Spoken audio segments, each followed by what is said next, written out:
Ciao ragazzi, ciao ragazze, sappiamo tutti che lo sport fa bene se fatto bene. Per non avere dubbi potete rispettare la Carta Etica dello Sport della Regione Veneto. Aiutateci a promuovere i 14 articoli di questo straordinario documento basato sul rispetto e sulla lealtà di tutti i praticanti. Se siete studenti veneti, potete partecipare con la vostra scuola al bellissimo concorso Disegna Fumetti la Carta Etica,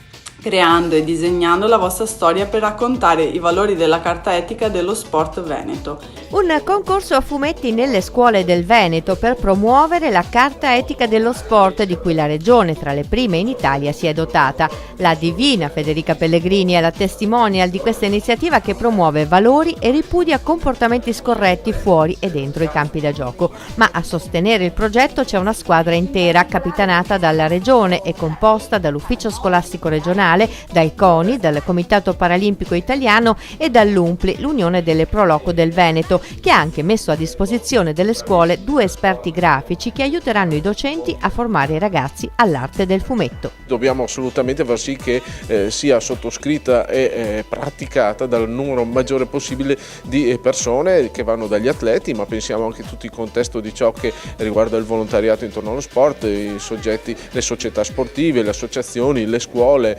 per arrivare anche ai genitori, alle famiglie, tutti coloro che ruotano intorno a questo mondo meraviglioso, che deve essere un mondo che dà valore alle nostre comunità così come ha sempre fatto e che quindi deve promuovere dei valori positivi in termini di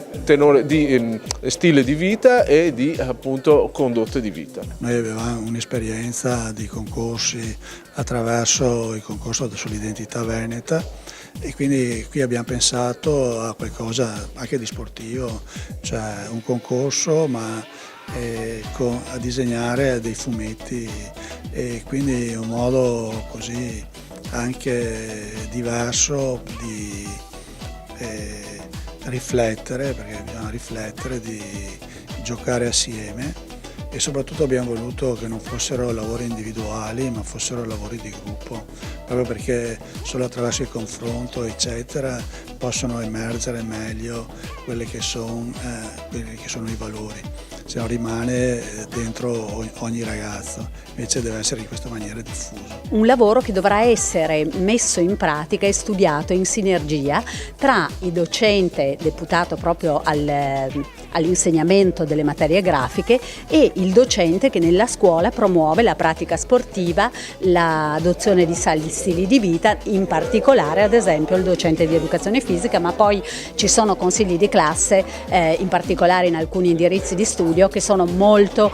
preparati per la condivisione di questi messaggi. Faccio un esempio: il liceo di indirizzo sportivo oppure le scuole medie che promuovono al loro interno progetti speciali dedicati alla pratica sportiva e all'attività motoria fin dalla scuola primaria. La carta etica è davvero importante, non è, dicevo prima, non è solo importante averla scritta, ma bisogna metterla in pratica,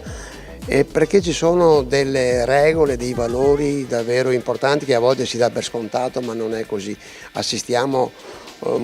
troppo spesso, anche nei campi di gioco, atteggiamenti non in linea con la carta etica. Siamo bravissimi ad avere risultati sportivi a livello internazionale, nazionale, siamo una nazione che è al 9° posto nel mondo, però dobbiamo sempre più impegnarci a dare dei messaggi ai giovani, anche a quelli che non vanno alle Olimpiadi. Attenzione però, il bando promosso dalla Regione Veneto scade il 15 novembre e lo trovate sulla pagina Facebook Carta Etica Sport Veneto. È un onore per me essere la testimonial di questi valori e sarò felice di premiare personalmente i vincitori. Vi aspetto numerosi. Ciao!